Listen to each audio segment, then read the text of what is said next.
Hello, everyone, and welcome to another episode of Autism Stories. I'm your host, Doug Bletcher, the founder of Autism Personal Coach. Autistic people are the true experts of the autistic experience, and Autism Stories is where we interview autistic people to learn from their diverse stories, experiences, and get their insights. If you would like to be notified about each week's episode of Autism Stories, we suggest you subscribe on your favorite podcast listening platform. Now, on to today's episode, where Rolondo Talbott joins us to discuss the benefits of play for adults and his book of poetry about his corporate career. We hope you enjoy today's conversation. Rolondo, thanks so much for joining me here on Autism Stories. Thanks for having me. I'm thrilled to talk with you and would love to start off by learning, where does your story in the autistic community begin?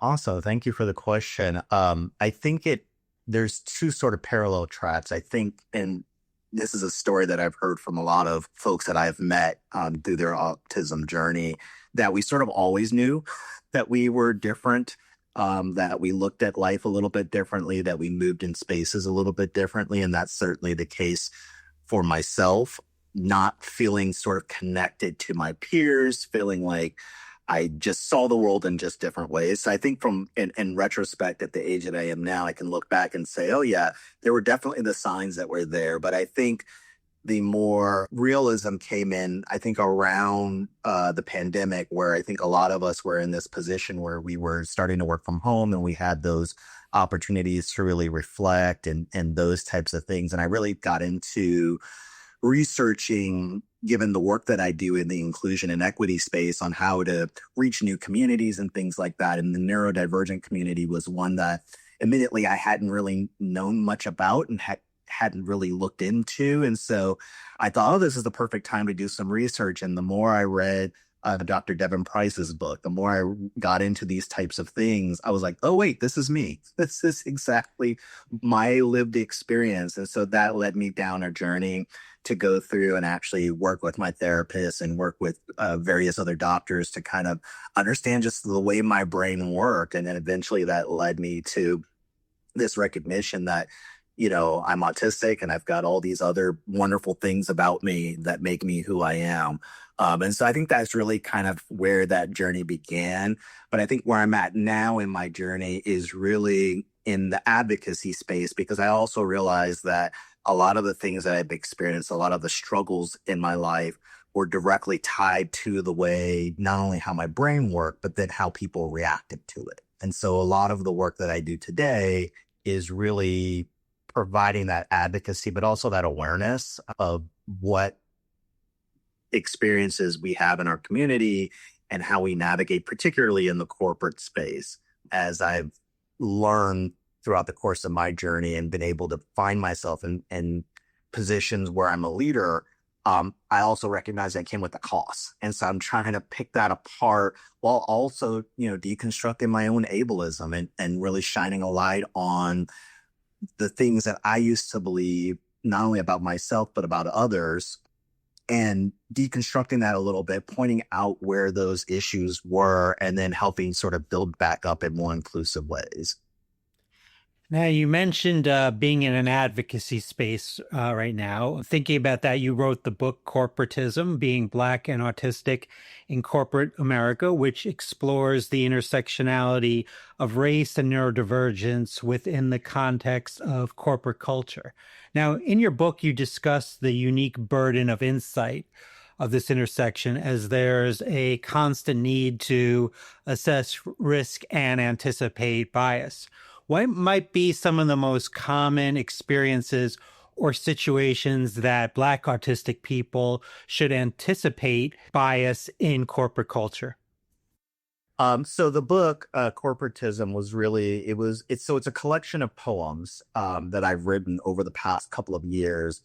And really, it was my sort of way of understanding these experiences that I've had throughout the course of my corporate career, but doing so in a way that was not only creative, but really got the true passion out. I do a lot of long form writing too, and it feels sometimes a little academic, but the poetry allowed me to really just be creative and expressive in a way that I chose to explore in this book. And so a lot of what I talk about in the poems are just what you've described as this sort of intersectionality between being both black and being autistic in these spaces. And it reminds me, it kind of goes back to the concept of double consciousness, which was coined by W.E.B. Du Bois back in the late 1800s, early 1900s. And the concept was essentially the notion that you recognize what blackness means. You know that you're black. You know how you show up in spaces, but then you also are very acutely aware of how you're perceived in your blackness. And I think I carry a lot of that into the corporate space where I know that the way I look and the fact that I am black shows up in these spaces well before I physically do, and how that interacts. It reminds me of a time I had a leader once very early in my corporate career, um, ask me, quite pointedly, what type of black are you? And I was like, excuse me? I was like, what is it? What do you mean? And basically what he was getting to was that he has always known two type of black people in his life. This sort of unicorn, 6'5" D1 football player who's got all these amazing talents, who has, basically the dream life, or he's known sort of the black nerd trope stereotype who's really into the books. And those are the only two he knew. So he was asking me, well, which one do you closely identify? And so that's just something that I share and I've written about in LinkedIn quite a bit, because that stuck with me. And that was like one of the first sort of early career experiences that I had, where my blackness, or the perceived state of my blackness, was going to really define who I was in this space, regardless of what I said or what I did. It was that perception. And so I'm acutely aware of that. And so when I look at how my autism sort of intersects with that, it really is challenging. And that's part of where I was talking about the deconstruction process, is because I've come to realize that, things like showing up authentically in these spaces aren't always safe, aren't always things that you want to do. And so I think for me, and what I write a lot of in the poetry, is trying to recognize where my blackness can show up, my autism can show up, all the other co-occurrences that I have can show up, and do so in a way that's safe. And it's not always safe, right? So it's constant sort of evaluating and sort of understanding what positions that I'm in. And so it's almost like a triple consciousness, if you will. I'm aware that I'm black. I'm aware that I show up in spaces in a certain way.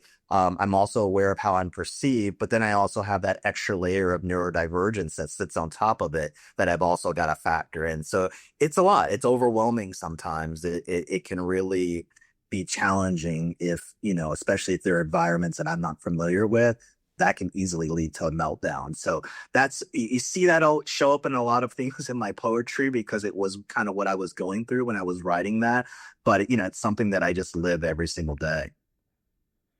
It's a great example that you just shared. And like hearing someone say, well, basically talking about two different types of black people, it makes me think about intersectionality, in the sense that I don't think we can understand, even come close to understanding neurodivergence without intersectionality. So I'm wondering, like, is that just an example of someone not at all understanding the aspects of intersectionality? I think so. I think that's kind of what, and the way I do my work is I talk about all the different sort of intersections that we have, using myself as an example of being, a cisgendered, male that shows up in certain spaces. I also recognize that I have a lot of tremendous privilege as well in the spaces that I enter. And so I think there's a lot of those kind of conversations that I'm engaged in before I hit them with the neurodivergency. So it's like we kind of work up to that. And then it's like, oh, by the way, I'm also autistic and I have ADHD, and and all these other co-occurrences that I have. But again, for me, it really does come down to that level of safety and trying to understand, because I am a bottom-up processor and I'm a literal thinker as well. So a lot of times it's hard for me to pick up, like, is this actually a safe environment? I hear what you're saying, but like, are you actually demonstrating that it is safe for me to even get there? And so a lot of the work that I'm doing in my head is trying to evaluate, like, can we even get to that conversation of intersecting identities before I hit you with all the other stuff that's going on. So it's a challenge for sure. Now, bias isn't always so much in your face. There are microaggressions or micro invalidations. So, how might these microaggressions or micro invalidations be different for someone specifically who's autistic and Black?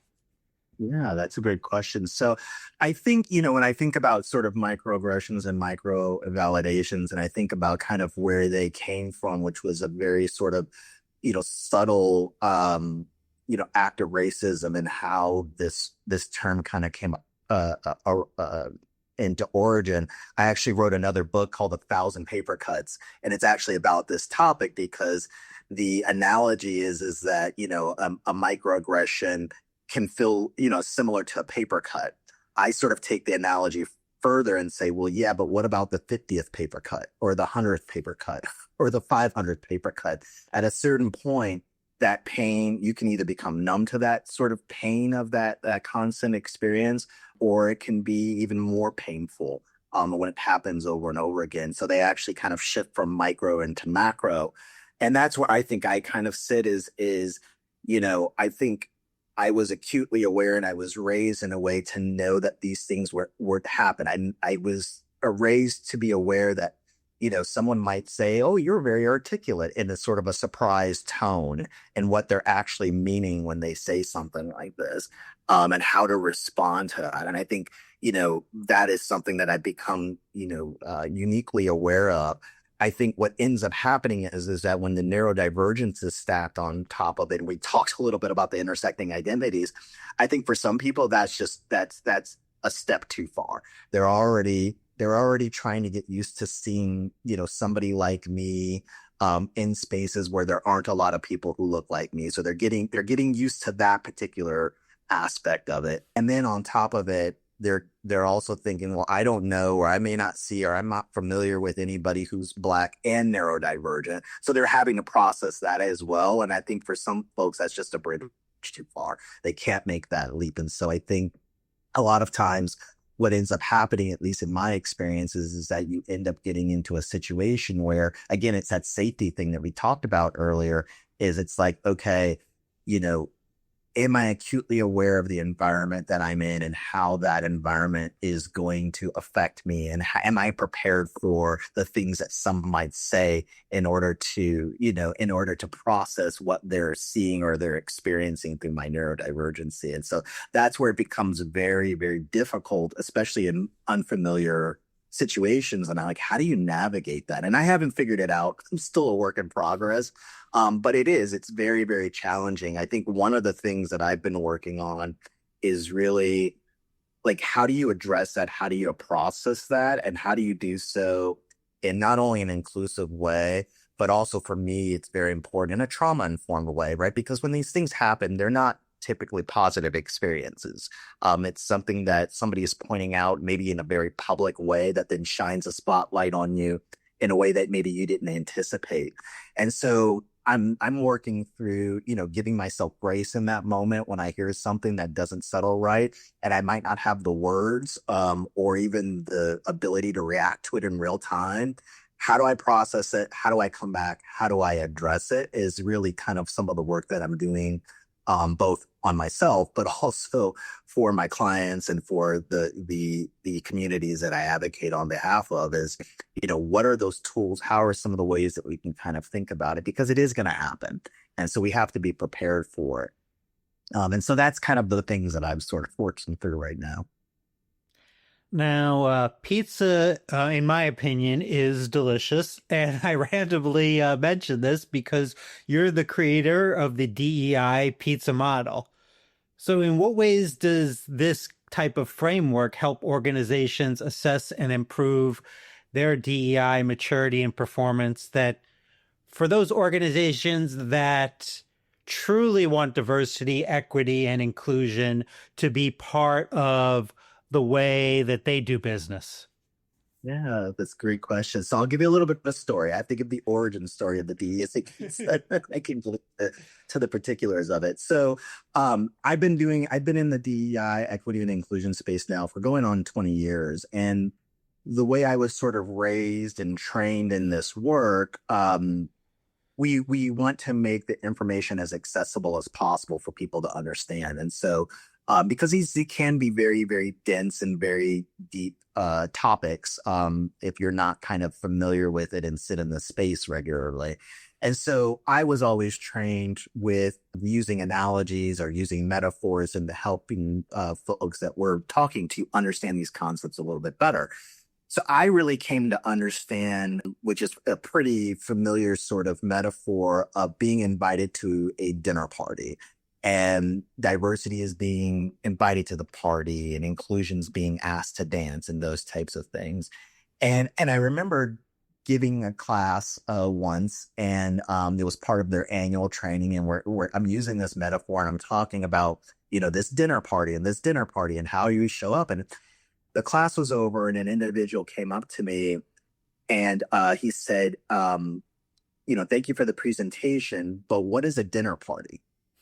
And it hit me that he was stuck on the metaphor and just trying to understand what I was saying, that he completely missed the content.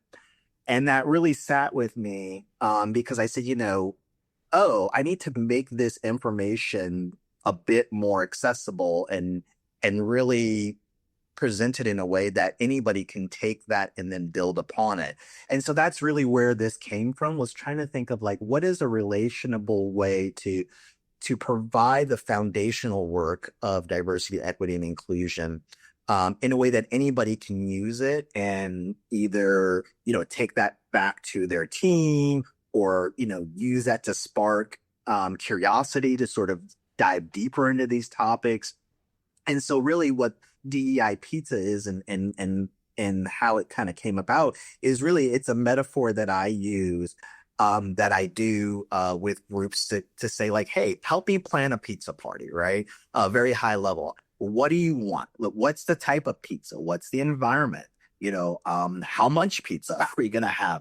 And through that kind of conversation and that feedback, I then connect the concepts of diversity, equity, and inclusion as we're talking through that scenario. And it's been amazing because I've had leaders come back to me and say, wow, I've never looked at it this way, or I always thought it meant this thing. I always thought diversity meant this, but thinking about it in this way, I really get to understand it a lot better. I've had leaders come to me and they'll say, because we talk about inclusion, for example, and what that really means and how it shows up.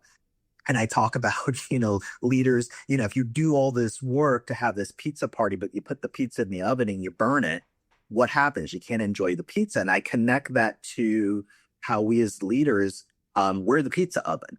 How we bake that pizza, how we show up for our teams in this work really has an impact on the whole entire pizza party. And so I have leaders come up and go, oh, Rolando, I think I set my pizza oven too high. I burnt the pizza.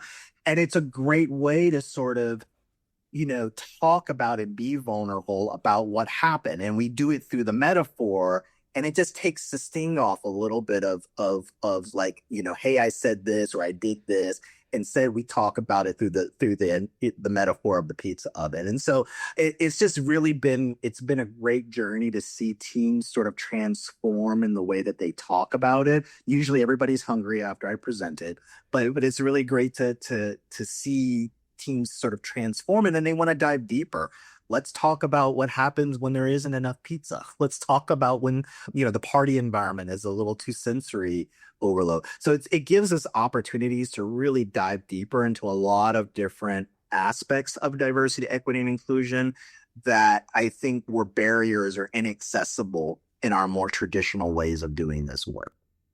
Well, if we're going to have pizza, I'm going to trust you, Rolando, a lot more to make the pizza than myself. preferably pepperoni, but if you want sausage or mushrooms, or if you just want, you don't want any toppings on it, I'll even have pineapple. That's how far I'll Yeah. go. It's funny you bring up pineapple because just to tangent here, because it's there's always one person that's like, oh, I want pineapple, right? Right. And what it does is it actually gives me a really great opportunity to jump in and talk about very deep topics around power dynamics and how that affects diversity. Because what I typically say is like, I don't like pineapples on my pizza. And because it's my pizza party, I'm gonna say no pineapple. What does that do to the dynamics of diversity, equity, and inclusion, right? And it opens this whole new door to talk about how sometimes in this work, diversity in particular always aligns to whatever power structure is in place, right? So we have this really deep conversation of pepperoni, sausage, mushrooms. That's diversity. But as a leader, if I get to say, well, I don't want pineapple or I don't want mushrooms, do we still have diversity? And we get to have this really deep conversation over toppings. But what it does is it gets leaders to understand, like, oh, wait a second, I might have been affecting certain things by saying, again, metaphorically, I don't like pineapple or I don't want pineapple here and what impact that's having in the overall pizza. So it's just ironic that you bring up the pineapple because that's usually my gateway into talking about these deeper power dynamic sort of topics when it comes to this. Absolutely. And in preparing to talk with you, in researching a little bit, there seems to be many impressive things about you and interesting things, I would say. But something that definitely caught my attention is that you are a Lego serious play facilitator. So I really want to know all about this. How can Legos positively impact people through your work as a facilitator? Yeah, no, this is, I could probably talk hours on this, but again, I'll give you another origin story and then I'll tell you kind of how I use it in my work. And so maybe about 10 years ago, I was doing some work with technical teams, the tech teams, developers, software developers. And I was sort of brought in because there was a lot of interpersonal communication issues on the teams. There was difficulty in meeting their project deadlines and things like that. And so I was sort of brought in to kind of take a look at the overall team dynamics and make some recommendations, try to give them some skills around different ways to communicate with one another, how to manage their projects more effectively, because I am also a certified project manager. So I was using that piece of my sort of background as well. And at that same time, I was really experimenting with just different ways of connecting as individuals, particularly in these corporate spaces. And I came across a really great documentary called Seriously with a question mark. And it's all about adult play. And the concept that I was sort of getting down, I was going down this rabbit hole on adult play was the notion that as adults, when we play, we start to let go of all of the sort of social confinement and a professional confinement that we put ourselves into. And our creativity starts to open up, just like children who play, right? And so there's this really great example they use in this documentary about just the uninhibited sort of imagination that children have in their play and how that actually leads to these really great moments of just ingenuity and creativity and thoughtfulness and things like that. And how do we bring that? Because we lose it as adults, right? We get, the daily grind and making money and all these other things sort of come in to our frame and we lose that.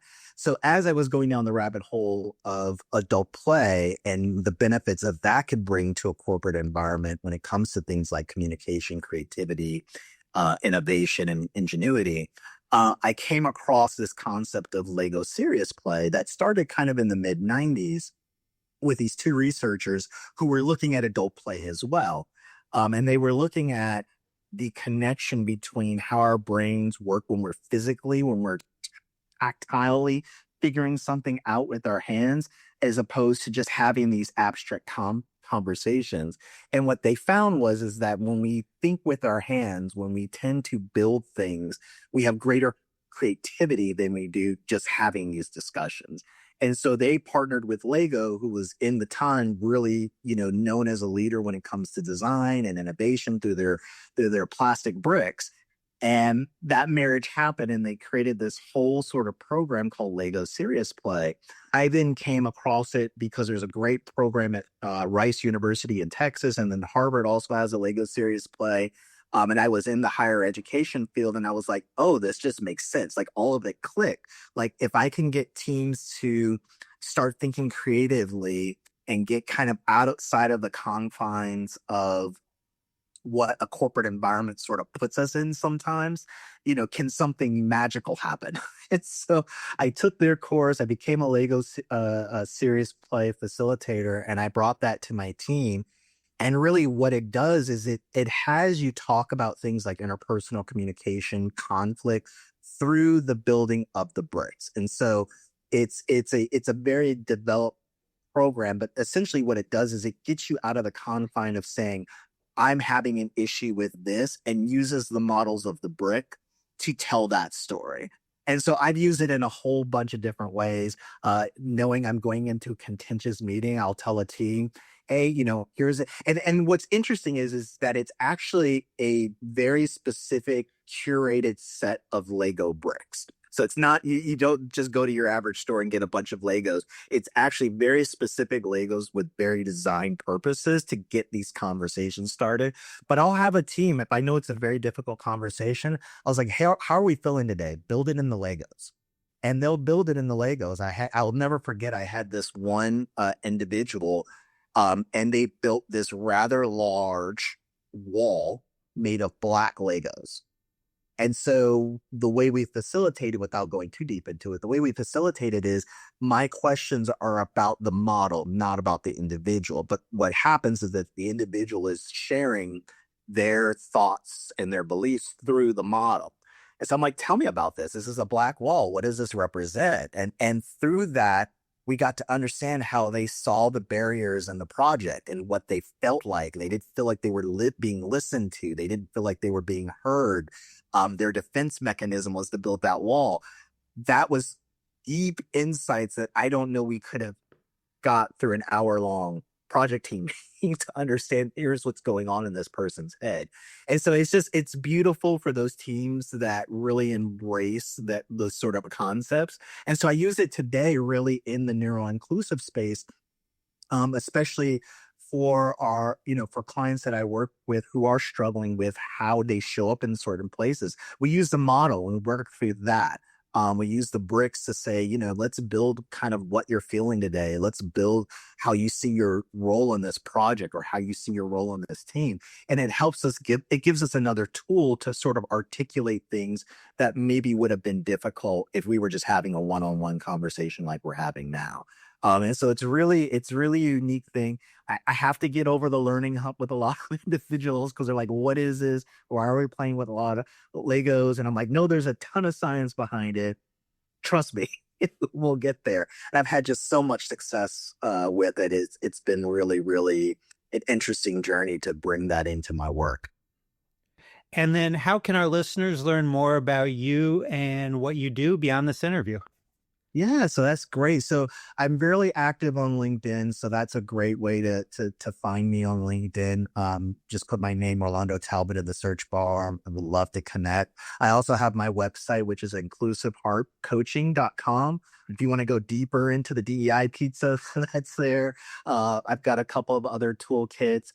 There's a lot of work that I'm doing right now too in the neuro inclusion space. So I've got a couple of toolkits out there for anyone who's interested in creating neuro inclusive events. So, it's looking at my past, experiences and going to conferences that I didn't feel were accessible for my neurotype, and really helping, event organizers and organizations design spaces that are going to be inclusive for everybody. So it is neuro inclusive centered and trauma informed, but it is meant for everybody.